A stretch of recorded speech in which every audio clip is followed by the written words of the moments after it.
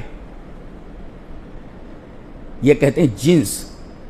جنس کا مطلب ہے جب آپ نے کہا مرد تو دنیا میں جتنے بھی مرد ہیں مرد کی اس جنس کے اندر سب شامل ہو گئے. مرد بولے پوری دنیا کے تمام مرد یہ جنس مرد میں شامل ہیں. اب یہ بتا رہے کہ یہ الف لام جو یہاں پر حمد میں داخل ہے لاستغراق الجنس من المحامد، جتنی بھی خوبیاں ہو سکتی ہیں، جتنی بھی تعریفیں ہو سکتی ہیں، جتنے بھی کمالات ہو سکتے ہیں، تمام کمالات کی جنس، تمام خوبیوں کی جنس اور تمام تعریفوں کی جنس کو گھیر لیا ہے، اس نے کور کر لیا ہے. یعنی کوئی خوبی چھوٹی نہیں ہے، کوئی تعریف چھوٹی نہیں ہے. جیسے مرد بول دیے تو کوئی مرد تھوڑی چھوٹا، دنیا کے تمام مرد ہیں تو کوئی مرد چھوٹا نہیں. ایسے ہی جب حمد کے اوپر الف لام داخل ہوا تو اس الف لام نے حمد کی جنس، حمد کی جو جنس ہے اس کو گھیر لیا ہے. یعنی جتنی بھی خوبیاں ہو سکتی ہیں، جتنے بھی کمالات ہو سکتے ہیں اور جتنی بھی تعریفیں ہو سکتی ہیں، ان تمام خوبیوں، تعریفوں اور کمالات کو گھیر لیا ہے الف لام نے. یہ الف لام کا معنی ہے، اس لیے الف لام آیا ہو. مطلب کیا ہوا؟ یعنی تمام خوبیاں، تمام کمالات، تمام تعریفیں صرف اللہ کے لیے. یہ مطلب ہوا.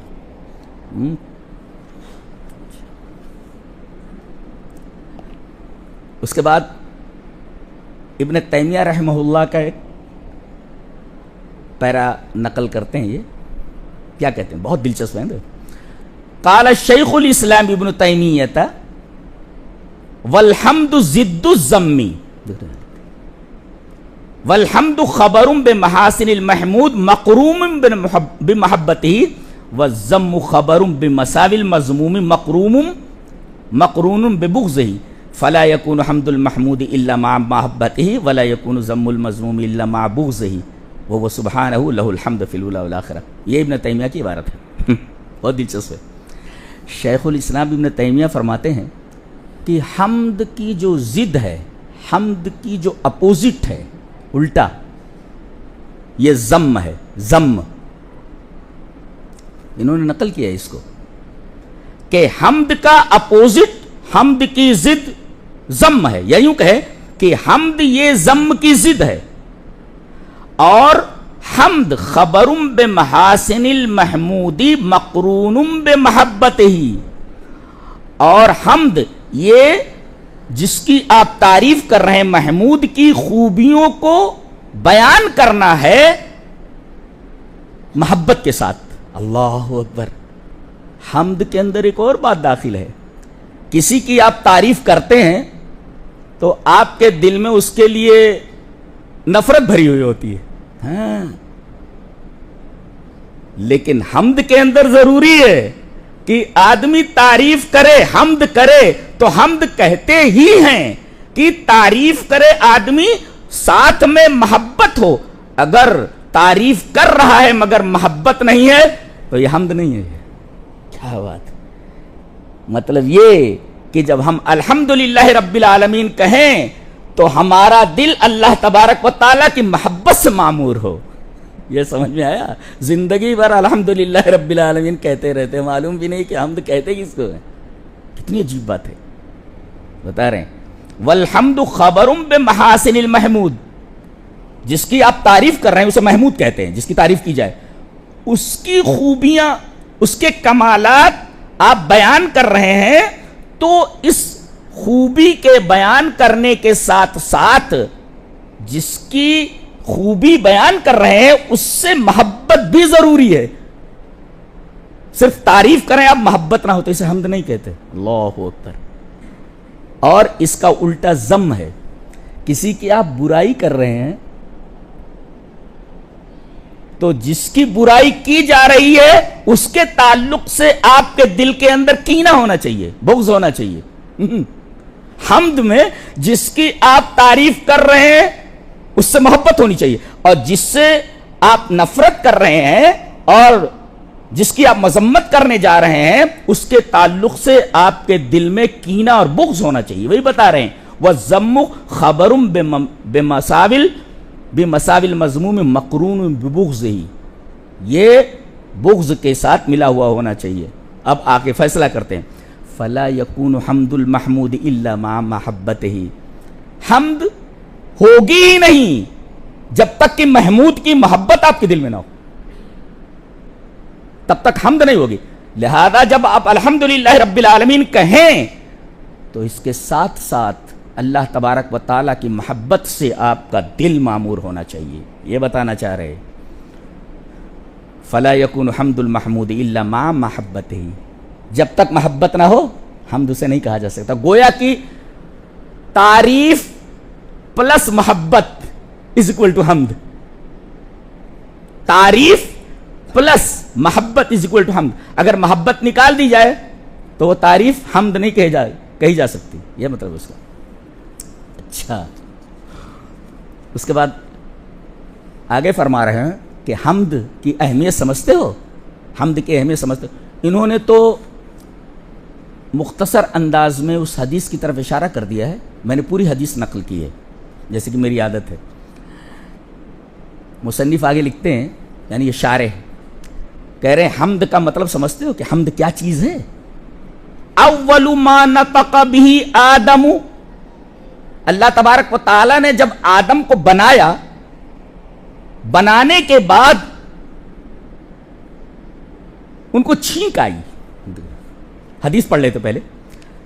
حدیث اس طرح ہے ان ابی ہریرہ رضی اللہ تعالی عنہ قال قال رسول اللہ صلی اللہ علیہ وسلم لما خلق اللہ آدم عطس فألہمہ ربہ ان قال الحمد للہ فقال له ربہ یرحمک اللہ فلذلک سبقت رحمتہ غضبہ. صحیح ابن حبان کی روایت ہے اور حدیث حسن درجے کی ہے. حدیث حسن درجے کی ہے اور کہاں ہے؟ ابن حبان میں ہے. اور راوی حضرت ابو ہریرہ ہیں. حضرت ابو ہریرہ فرماتے ہیں کہ رسول اللہ صلی اللہ علیہ وسلم نے ارشاد فرمایا جب اللہ تعالی نے حضرت آدم کی تخلیق فرمائی، پیدا فرمایا، لما خلق اللہ آدم، پیدا کیا تو آتا سا، تو انہیں چھینک آئی. اب یہ چھینک آنے پر کیا کہیں آدم؟ حدیث بتا رہی ہے کہ فَأَلْهَمَهُ رَبُّهُ أَنْ قَالَ، اللہ تبارک و تعالی نے انہیں الہام کیا، کہا کہ جو تم نے چھینک ماری ہے اس پر تمہیں کیا کہنا چاہیے؟ کہو الحمدللہ. چھینک آئی تو اب کہنا کیا ہے چھینک کے بعد؟ اللہ نے سکھایا، اللہ نے الہام کیا کہ چھینک پر کیا کہیں آدم، تو اللہ نے الہام کیا کہ الحمدللہ کہو. تو انہوں نے الحمدللہ کہا. فقال له ربہ، جب انہوں نے کہا الحمدللہ تو رب نے اس کے جواب میں فرمایا کہ اللہ تجھ پر رحم کرے، یرحمک اللہ، اللہ تجھ پر رحم کرے. پتہ یہ چلا کہ بندہ جب نماز میں کہتا ہے الحمدللہ رب العالمین، اللہ خوش ہو کر اعلان کرتا ہے کہ میرے بندے میں تیرے لیے اپنی رحمت کا اعلان کرتا ہوں. یہ ہے الحمدللہ رب العالمین اور الرحمن الرحیم میں ربط.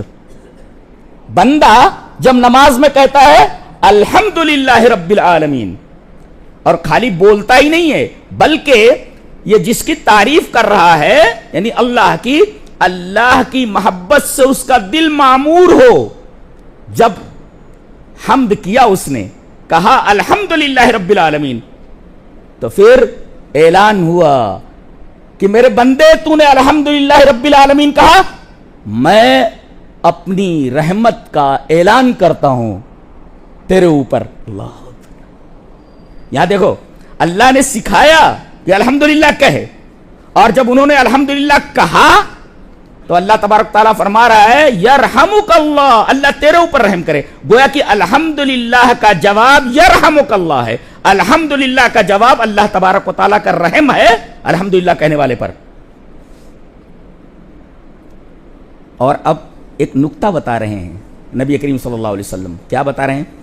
فَلِذَلِكَ سَبَقَتْ رَحْمَتُهُ غَضَبُهُ، اسی وجہ سے اللہ تبارک و تعالی کی رحمت اس کے غضب کے اوپر غالب ہے. نہیں سمجھے؟ پہلے تو یہ دیکھ لیتے ہیں کہ اللہ تبارک و تعالی کی رحمت اس کے غضب کے اوپر حاوی ہے، غالب ہے. اس کا کیا مطلب ہے؟ پہلے وہ حدیث دیکھ لیتے ہیں. یہ مسلم میں کتاب التوبہ کے اندر روایت ہے، وہ بھی حضرت ابو ہریرہ سے ہے. پڑھ لیتے ہیں. ان ابی ہریرہ رضی اللہ تعالی عنہ ان النبی صلی اللہ علیہ وسلم قال لما خلق اللہ الخلق. پہلی حدیث میں کیا تھا ابو ہریرہ کی؟ جب اللہ تعالیٰ نے آدم کو پیدا کیا. یہاں کیا کہا جا رہا ہے؟ لما خلق اللہ الخلق. اللہ تبارک و تعالیٰ نے جب مخلوق کو پیدا کر دیا تو کتب فی کتابہ، تو اپنی ایک کتاب میں لکھا. اپنی ایک کتاب بولے تو اپنی کتاب، فی کتاب، اس کا مطلب کوئی مخصوص کتاب ہے. جیسے میں کہوں کتابی میری کتاب، قلمی میرا قلم، اس کا مطلب وہ ایک خاص قلم ہے، ایک خاص کتاب ہے. تو اللہ تبارک و تعالیٰ نے اپنی ایک کتاب کے اندر لکھا. کتاب کہاں ہے؟ دیکھو، فَهُوَ عِندَهُ، بالکل اس کے پاس ہے.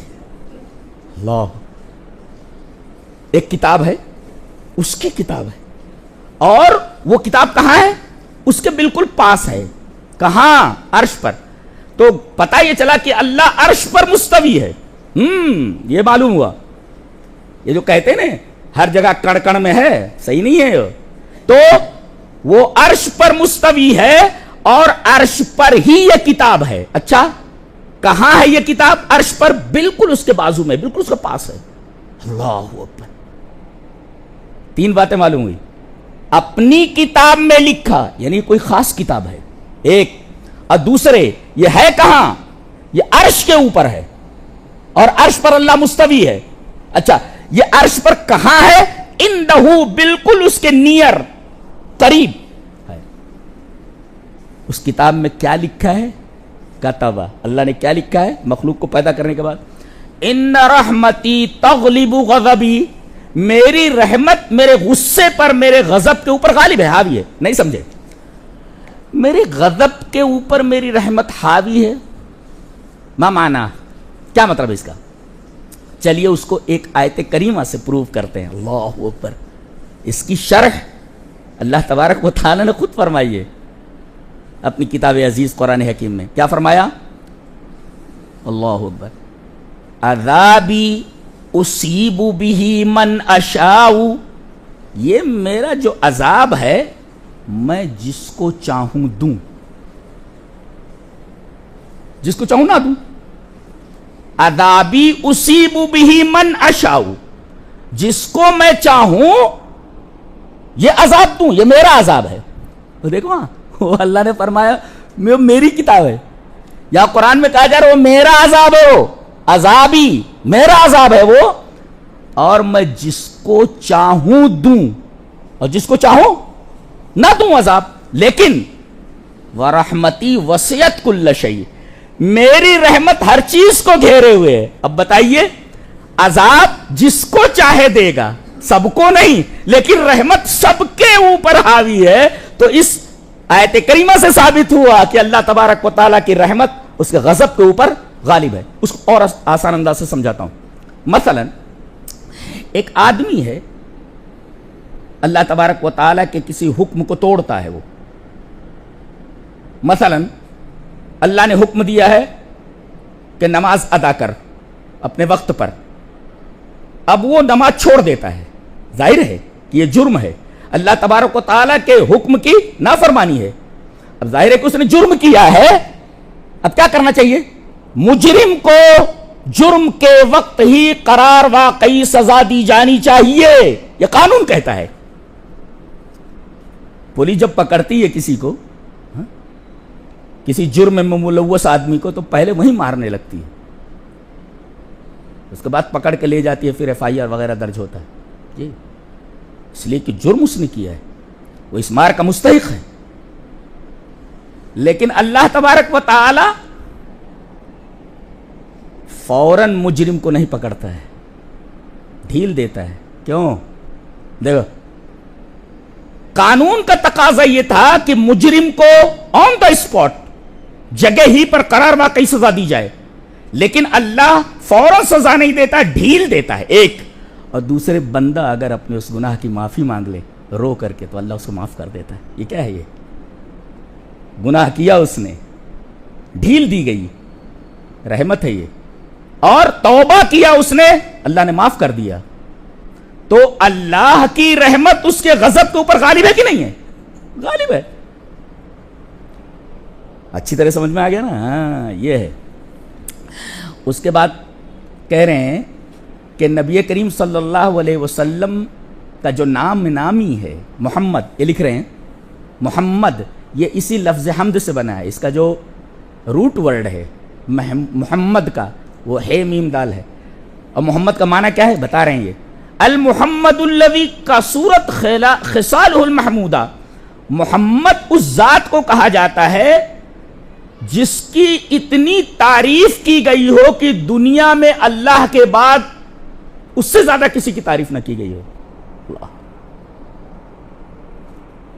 آج جتنا بھی نبی کریم صلی اللہ علیہ وسلم کو لوگ گالیاں دے لیں، برا بھلا کہہ لیں، کیا فرق پڑتا ہے؟ اللہ تبارک و تعالی نے اپنے نام کے ساتھ، اپنی شہادت توحید کے ساتھ نبی کریم صلی اللہ علیہ وسلم کی توحید رسالت کا اقرار کروا دیا ہے. 5 وقت اعلان ہوتا رہتا ہے. جی 5 وقت اعلان ہوتا رہتا ہے. یہ تعریف کیا کم ہے؟ نماز میں درود پڑھا جاتا ہے. آپ کتنی تعریفیں ہو رہی ہیں نبی کریم صلی اللہ علیہ وسلم. آپ کا نام نامی آئے تو آدمی درود بھیجتا ہے. اللہ یہ ہے. تو محمد کسے کہتے ہیں؟ الذی کثرت خصالہ المحمودہ، جس کی خصلتیں اور خوبیاں اتنی زیادہ ہوں کہ اتنی خوبیاں کسی انسان کے اندر نہ پائی جاتی ہوں. پتہ یہ چلا کہ نبی کریم صلی اللہ علیہ وسلم کائنات میں وہ ہستی ہیں کہ آپ کی خوبیاں اتنی ہیں کہ کسی اور انسان کے اندر اتنی خوبیاں موجود نہیں ہیں. یہ ہے محمد کا جو لفظ ہے اس کا معنی، جو حمد کے روٹ ورڈ سے بنا ہے میم دال سے. اچھا، قیامت کے دن آپ کا جو جھنڈا ہوگا، ہر نبی کا جھنڈا ہوگا، آپ کا جھنڈا کیا ہوگا بتایا گیا. حدیث پڑھ لیتے ہیں. ان ابی سعید رضی اللہ تعالیٰ عنہ قال قال رسول اللہ صلی اللہ علیہ وسلم انا سید ولد آدم یوم القیامہ ولا فخر وبیدی لواء الحمد ولا فخر وما من نبی یومئذ آدم فمن سواہ الا تحت اللواء وانا اول من تشق له القبر ولا فخر. حضرت ابو سعید فرماتے ہیں کہ نبی اکرم صلی اللہ علیہ وسلم نے ارشاد فرمایا کہ قیامت کے دن میں تمام اولاد آدم کا سردار ہوں گا. اللہ اکبر. روئے زمین پر جتنے بھی انسان ہیں، آدم کی اولاد ہیں، قیامت کے دن میں تمام انسانوں، تمام اولاد آدم کا سردار ہوں گا. یہ بہت بڑی فضیلت ہے آپ کی. اور آپ نے فرمایا ولا فخر، مجھے اس پر کوئی فخر نہیں. پتہ یہ چلا کہ آدمی کو اللہ تبارک و تعالیٰ کوئی نعمت عطا فرمائے تو اسے فخر سے دور رہنا چاہیے. ولا فخر، جی اللہ تبارک و تعالیٰ فخور کو پسند نہیں کرتا. جی ولا فخر، مجھے اس پر کوئی فخر نہیں ہے. یہ عظمت اللہ تعالیٰ نے، یہ فضیلت مجھے عطا فرمائی. ایک یہ اولاد آدم کا سردار، دوسرے میرے ہاتھ میں جو جھنڈا ہوگا اس کا نام ہوگا لواء الحمد، حمد کا جھنڈا. گویا کہ اللہ تبارک و تعالی محمود، نبی کریم صلی اللہ علیہ وسلم کا نام محمد، روٹ ورڈ ہے میم دال، اور قیامت کے دن آپ کے ہاتھ میں جو جھنڈا ہوگا اس جھنڈے کا نام ہے لواء الحمد، حمد کا جھنڈا. اور آپ نے فرمایا یہ حمد کا جو جھنڈا مجھے عطا کیا جائے گا اس پر بھی مجھے کوئی فخر نہیں ہے. گویا کہ یہ جھنڈا بھی بہت عظیم الشان ہے، ایسا جھنڈا کسی کا نہیں ہوگا. تبھی تو آپ فرما رہے ولا فخر، یہ جو جھنڈا لواء الحمد نامی مجھے عطا کیا جائے گا اس پر بھی مجھے کوئی فخر نہیں، ولا فخر. اور سارے کے سارے لوگ تحت اللوائی، میرے جھنڈے تلے ہوں گے. یہ تیسری فضیلت ہے. اور چوتھی فضیلت وَأَنَا أَوَّلُ مَنْ تَنشَقُّ عَنْهُ الْأَرْضُ، اور سب سے پہلے میرے لیے زمین پھٹے گی، اور اس پر بھی مجھے کوئی فخر نہیں. کہتے ہیں کوئی صاحب گئے تھے وہاں مدینہ, انہوں نے کوئی نعت وات پڑھی تو نبی کریم صلی اللہ علیہ وسلم کا ہاتھ قبر سے باہر آ گیا.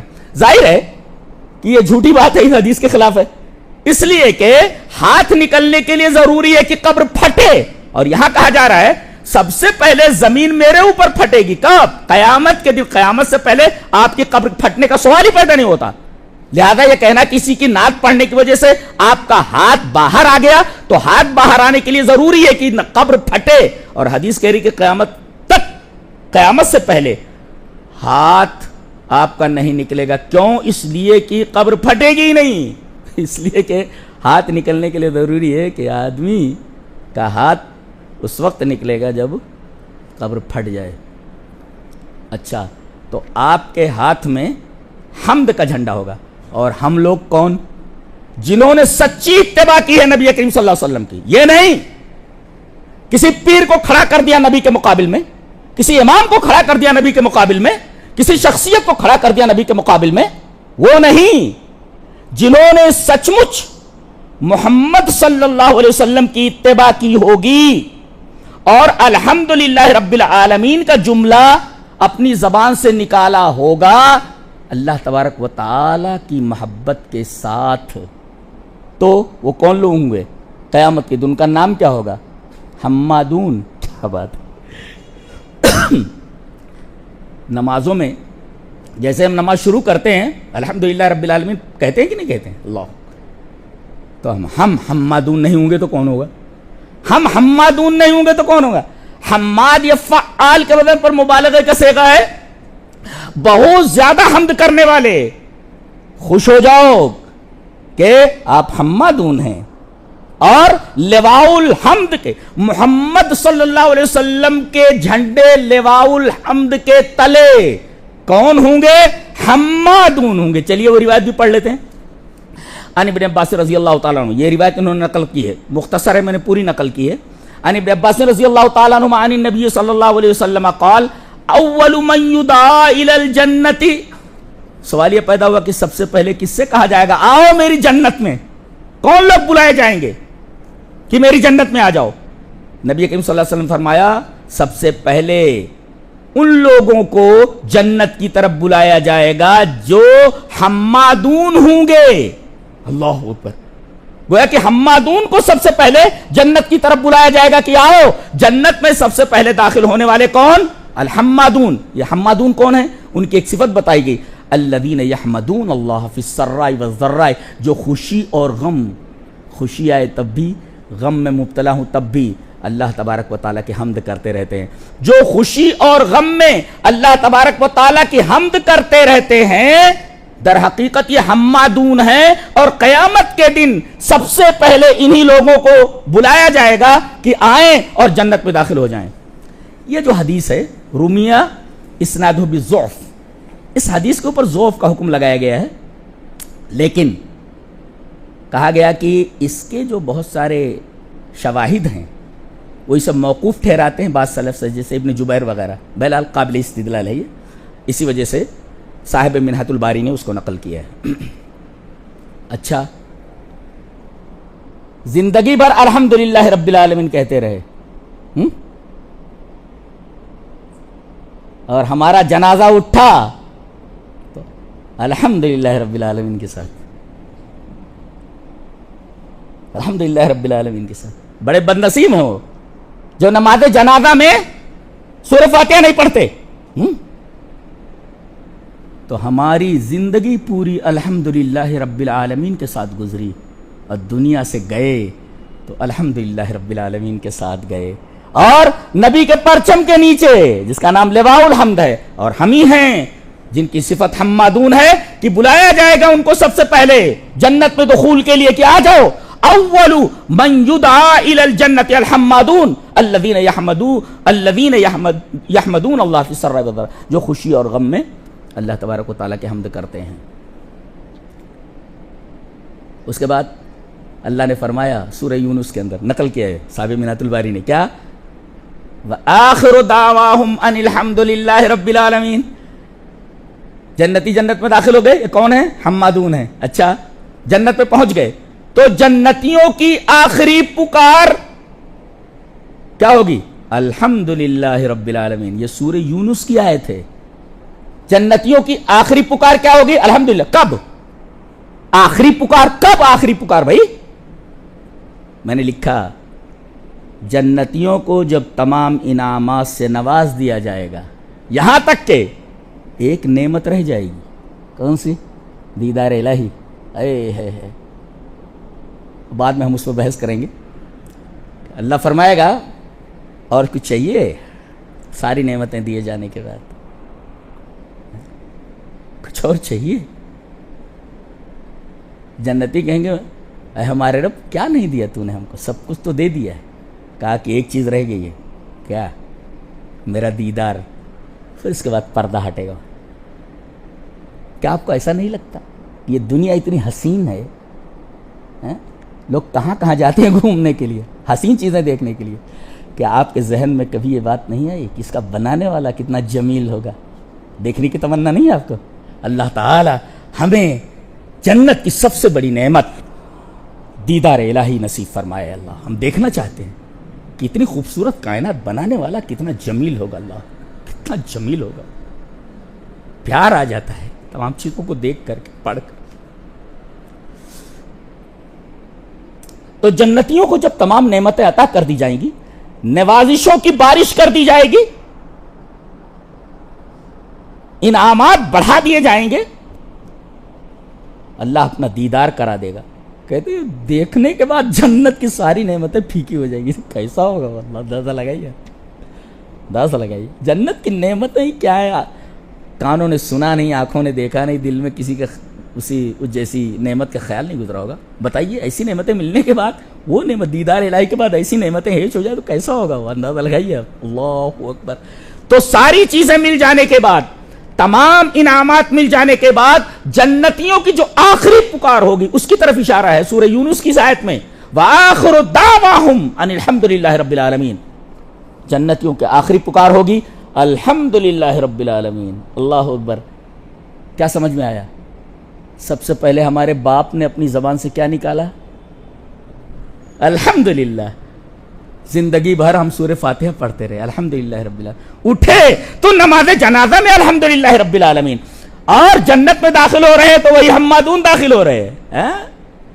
اور جنت میں جانے کے بعد آخری پکار ان کی الحمدللہ رب العالمین. معلوم کیا ہوا؟ کہ اس کائنات کی ابتدا اور اس کی انتہا حمد ہی حمد ہے. اللہ، یہ اس بات کی دلیل ہے، جملہ یاد رکھو، یہ اس بات کی دلیل ہے کہ حمد الہی ہی کائنات کا نقطہ آغاز ہے اور نقطہ انجام ہے. پھر سے بولوں، اس جملے کو یاد رکھو، یہ اس بات کی دلیل ہے کہ حمد الہی ہی کائنات کا نقطہ آغاز آدم کی زبان سے پہلے نکلا ہے اور نقطہ انجام ہے کہ آخری پکار الحمدللہ رب العالمین. گویا کہ ابتدا بھی حمد اور انتہا بھی حمد.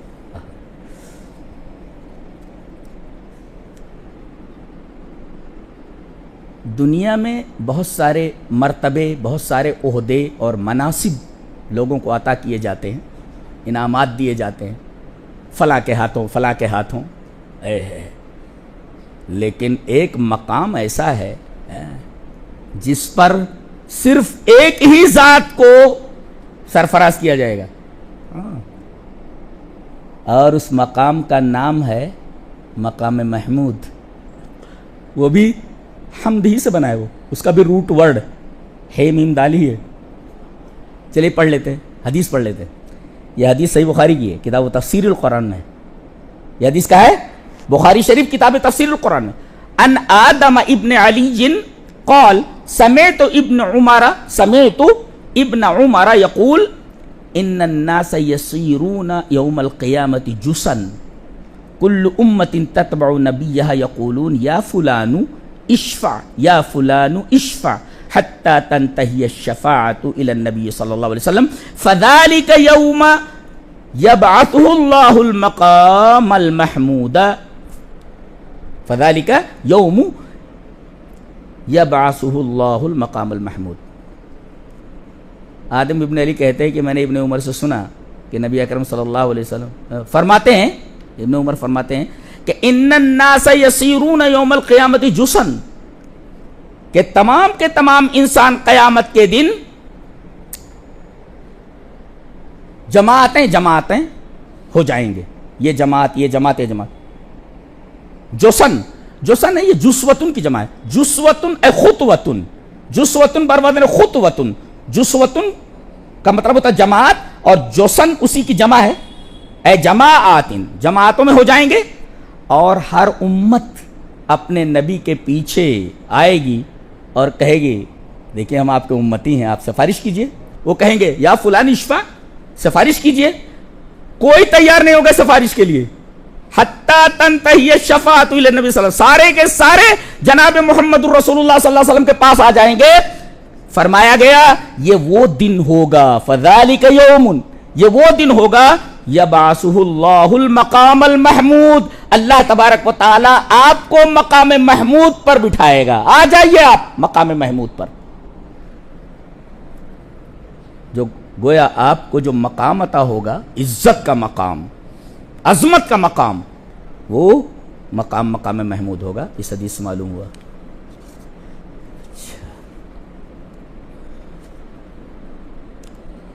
یہ حدیث، اس پر ہم ذرا ٹھہر کر گفتگو کرنا چاہیں گے. بہت عجیب حدیث ہے. پہلے حدیث پڑھ لیتے ہیں. ان ابن عباس رضی اللہ تعالیٰ عنہ ان زمادا قدیم مکہ تھا. ایک جھاڑ پھونکوا تھے، وہ جھاڑ پھونک کرنے والے. کیا نام تھا ان کا؟ زماد ان کا نام تھا. زواد سے رکھ سکتے ہیں نام، بچے کا نام، بچوں کا نام رکھیے زماد. زماد یونیک نام ہے، نہیں رکھتے ہیں آپ لوگ. ان زمادا قدیم مکہ تھا. یہ زماد جو ایک جھاڑ پھونک کرنے والے تھے، راقی، یہ مکہ آئے. یہ کس قبیلے کے تھے؟ وَكَانَ مِنْ أَزْدِ شَنُوءَةَ، یہ ازد شنوء جو قبیلہ اس کے تھے. وَكَانَ يَرْقِي مِنْ هَذِهِ الرِّيحِ، یہ آسیب وغیرہ جس کو لگ جاتا تھا اس پر دم کرتے تھے. ریح مانے آسیب، ہوا جس کو بولتے ہیں. کہتے ہیں اس کو ہوا لگے. ریح مانے ہوا، کہتے ہیں اس کو ہوا لگ گئی. بولے تو ہوا، اچھا ہوتا ہے، لگ جاتی. جی جن ہوتے ہیں. وَكَانَ يَرْقِي مِنْ هَذِهِ الرِّيحِ، وہ آسیب بھگانے کے لیے منتر پڑھتے تھے، وہ جھاڑ پھونک کرتے تھے. فَسَمِعَ السُّفَهَاءُ مِنْ أَهْلِ مَكَّةَ، انہوں نے مکہ کے بیوقوفوں سے سنا. دیکھو یہ بیوقوف انہوں نے کیوں کہا؟ بیوقوف کیوں کہا؟ اس لیے کہ وہ کہتے تھے کہ محمد صلی اللہ علیہ وسلم پاگل ہیں. اس کا مطلب اس حدیث میں بھی یہی کہا گیا، جو نبی کریم صلی اللہ علیہ وسلم کو برا بھلا کہے وہ خود پاگل ہے. بولے تو بیوقوف ہے، وہ احمق ہے. وہ فَسَمِعَ السُّفَهَاءُ مِنْ أَهْلِ مَكَّةَ، اہل مکہ کے بیوقوفوں سے سنا. وہ کہہ رہے تھے ان محمد مجنون، he has gone mad، پاگل ہیں وہ. سنا انہوں نے. ارے سنے نہیں کیا؟ بولے یہاں مکہ میں ایک آدمی ہے محمد نام کا صلی اللہ علیہ وسلم، وہ اپنے آپ کو نبی کہتا ہے، پاگل ہے وہ. اچھا تو وہ کہتے ہیں لو انی رأیت هذا الرجل، کاش کہ میں اس آدمی کو دیکھتا، ملاقات کر لا. انگریزی میں تو سی مانے دیکھنا، ملاقات کرنا، وہ راہ دیکھنا. لو انی رأیت هذا الرجل، اگر میں اس آدمی کو دیکھتا، ملاقات کرتا، تو لعل اللہ یشفیہ علی یدی، شاید اللہ میرے ہاتھوں ان کو شفا دے دے. واہ بھائی واہ، ہاں یہ نبی کو شفا دے گا بندہ ہی. اچھا قال، کہتے ہیں کہ فلقیہ، آ کر یہ نبی سے ملے اور کہنے لگے یا محمد انی ارقی من هذا الريح، میں ذرا آسیب واسیب جن کو لگ جاتا ہے ان پر دم کرتا ہوں میں. وَإِنَّ اللَّهَ يَشْفِي عَلَى يَدِي مَنْ شَاءَ، اور اللہ میرے ہاتھ پر جس کو چاہتا ہے آسیب سے چھٹکارا دے دیتا ہے. فَهَلْ لَكَ، آپ انٹرسٹڈ ہیں دم کروں؟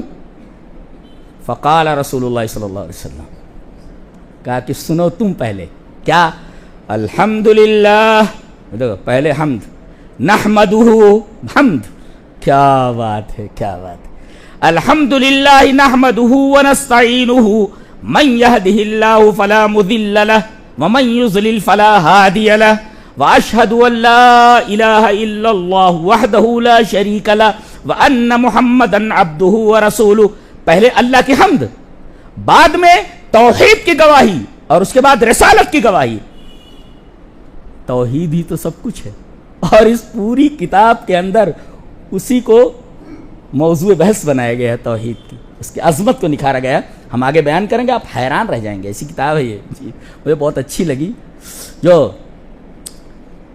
اس نے کہا تھا جھاڑ پھونک کروں، آصف دور کر دوں گا میں. ہاں، نبی اکرم صلی اللہ علیہ وسلم نے کہا میں تیرا آصف دور کر دیتا ہوں. الحمدللہ نحمدہ، اللہ کی حمد، اللہ کے، اور اس کے بعد توحید کی شہادت، اور اس کے بعد رسالت کی شہادت. اس کے بعد آپ نے فرمایا اما بعد کے بعد آپ نے کچھ کہا. اب یہ سنتے ہی بول رہا ہے اعید علیہ کلماتی کا ہؤلاء. اپنے یہ الفاظ ذرا دہرائیں گے، ریپیٹ کریں گے آپ. یہ جو ابھی بولے ہیں آپ اسے ریپیٹ کریں گے آپ. اعید علیہ کلماتی کا ہؤلاء، ان لفظوں کو دوبارہ بولیں گے آپ. فاعادہن علیہ، نبی کریم صلی اللہ علیہ وسلم نے پھر اعادہ کیا. یہی الحمدللہ نحمدہ 3 مرتبہ، 3 مرات، 3 ٹائمز. 3 مرتبہ آپ نے اس کو دہرایا، اس لیے کہ اس نے کہا تھا آپ دہرائیں گے، تو آپ نے 3 مرتبہ دہرایا. قال، راوی کہتے ہیں فقال، اس نے کہا دیکھو لقد سمعت قول الکہنہ، کاہن کی جمع کہنہ جیسے طالب کی جمع طلبہ، وقول السحرہ، ساحر کی جمع سحرہ. میں نے باباؤں کے کلام کو سنا ہے. بابا لوگوں کا بھی کچھ کلام ہوتا ہے. اور وقول السحرہ، اور جادوگروں کی بات کو اور قول کو سنا ہے، ان کے کچھ الفاظ ہوتے ہیں. وقول الشعراء، اور اشعار بھی بہت سنے ہیں شاعروں کے. باباؤں کے اقوال سنے ہیں، جادوگروں کے اقوال سنے ہیں، شاعروں کی شاعری سنی ہے. ما فما سمعت مثل کلماتک ہؤلاء، مگر جو کلمات آپ نے اپنی زبان مبارک سے نکالے ہیں، ایسے کلمات میں نے کسی سے نہیں سنے، نہ کسی کاہن کے منہ سے، نہ کسی جادوگر کے منہ سے، اور نہ کسی شاعر کی شاعری میں. جبکہ پورا عرب شاعروں سے بھرا پڑا تھا، کاہنوں اور جادوگروں سے بھرا پڑا تھا. اور آخر میں جو جملہ بولا ہے غضب کا جملہ ہے، وہ دیکھو وَلَقَدْ بَلَغْنَا ناؤس البحری. ناؤس جانتے ہیں؟ ناؤس، یہ عرب یہ لفظ کہاں استعمال کرتے ہیں؟ عرب یہ ناؤس کا لفظ ناؤس البحر وہاں استعمال کرتے ہیں جب انہیں یہ بتانا ہوتا ہے کہ یہ کلام انتہائی فصیح اور بلیغ ہے، بلاغت کی انتہا پر ہے، فصاحت کی انتہا پر ہے.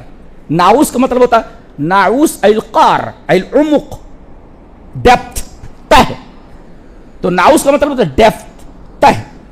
کہتے ہیں کہ یہ کلمات تو سمندر کی گہرائی میں پہنچ گئے ہیں. اللہ، سمندر کی تہ میں پہنچ گئے. بتائیے یہ کلمات ایسے ہیں، وہ کہہ رہا ہے کہ یہ سمندر کی تہ میں پہنچ گئے. سمندر کتنا گہرا ہوتا ہے؟ پتہ یہ چلا کہ یہ کلمات بہت گہرے ہیں. یہی تو معلوم ہوا بھائی، سمندر کی تہ میں پہنچ گئے ہیں. اس کا مطلب یہ کلمات فصاحت اور بلاغت کے اعلیٰ معیار کے اوپر ہیں. اور فوراً کہا ہاتھ یدک، اپنا ہاتھ بڑھائیے، ابائعک علی الاسلام، میں اسلام کے اوپر آپ سے بیعت لینا چاہتا ہوں. ہاتھ بڑھائیے آپ. اللہ اکبر.